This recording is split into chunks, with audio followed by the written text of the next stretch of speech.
ایک دفعہ حضرت علی رضی اللہ تعالیٰ عنہ کوفہ میں خطبہ دے رہے تھے۔ ہزاروں کا مجمع تھا کہ ایک شخص کھڑا ہوا اور کہنے لگا، میں اور میرے بچے 2 دن سے بھوکے ہیں اور میں 500 درہم کا مقروض ہوں، قرض خواہ امادہ فریاد ہے۔ جناب امیر نے فرمایا، اے شخص بیٹھ جا، خطبہ مکمل ہونے دے، اللہ تیری حاجت پوری کرے گا۔ وہ شخص بیٹھ گیا۔ اس کے قریب ایک اور آدمی بیٹھا تھا۔ اس نے کہا، اے شخص، اتنے آدمی بیٹھے ہیں، تو اپنا سوال پھر جاری کر، کوئی تو تیرا سوال پورا کرے گا۔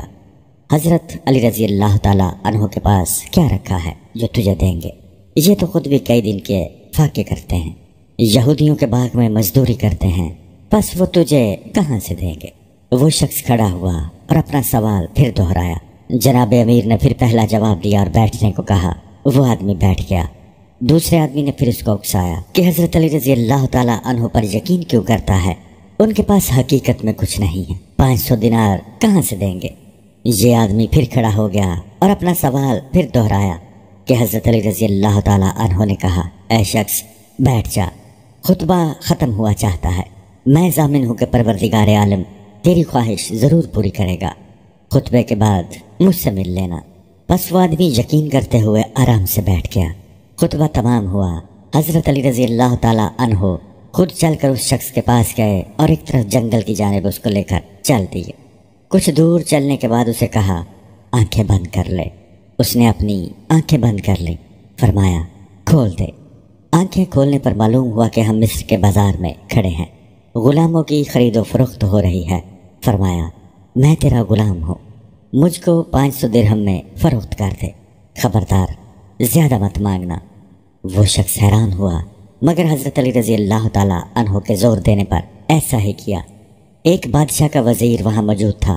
اس نے پہلے تو دیکھنا شروع کیا اور پھر قیمت معلوم کی، 500 درہم بتائی گئی۔ اس نے 500 درہم اس کے حوالے کیے۔ اس آدمی نے اپنی راہ لی اور حضرت علی رضی اللہ تعالیٰ عنہ وزیر کے ساتھ بادشاہ کی خدمت میں حاضر ہوئے۔ تو بادشاہ نے کہا، اے شخص تو کیا کام کر سکتا ہے؟ پھر فرمایا، جو کچھ بھی حکم ہو بصر و چشم بجا لاؤں گا۔ بادشاہ بہت خوش ہوا اور کہا کہ پہلے تو یہ کام کرو، ایک اژدہا ہر سال یہاں اس شہر میں آتا ہے اور بہت سے آدمیوں کو نگل جاتا ہے۔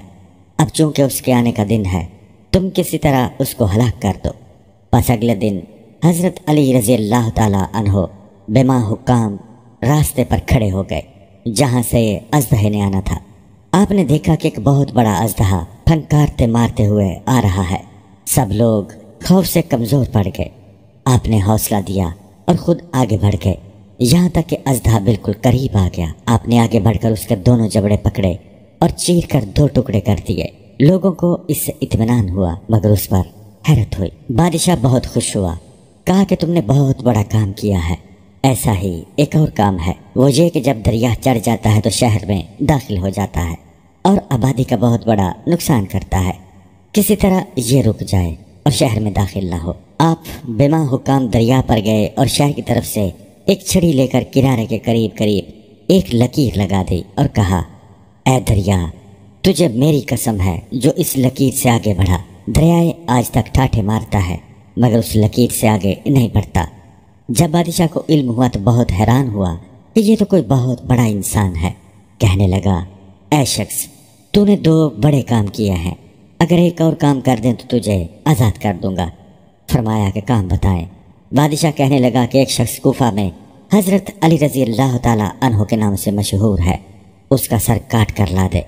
آپ نے کہا، یہ کام بہت آسان ہے، جلدی سے تلوار لائیں، ابھی سر حاضر کرتا ہوں۔ بادشاہ نے تلوار منگوائی۔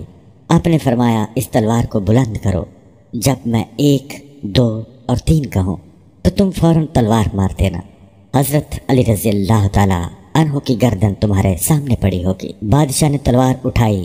حضرت علی رضی اللہ تعالیٰ عنہ نے 1، 2، 3 کہا۔ بادشاہ حیران تھا کہ یہاں اس غلام کے سوا کوئی اور شخص نہیں ہے، تلوار کس پر چلاؤں؟ سوچ میں تھا کہ حضرت علی رضی اللہ تعالیٰ عنہ نے گردن جھکاتے ہوئے اس کو پریشان دیکھ کر کہا، ادھر ادھر نہ دیکھو، ہاں میں ہی علی رضی اللہ تعالیٰ عنہ ہوں۔ یہ آواز سنتے ہی تلوار پھینک کر بادشاہ حضرت علی رضی اللہ تعالیٰ عنہ کے قدموں میں گر پڑا اور کہا، کہ اگر حضرت علی رضی اللہ تعالیٰ عنہ آپ ہیں تو میں ایسے علی رضی اللہ تعالیٰ عنہ کے خدا پر ایمان لاتا ہوں۔ مجھے آج تک مغالطہ میں رکھا گیا۔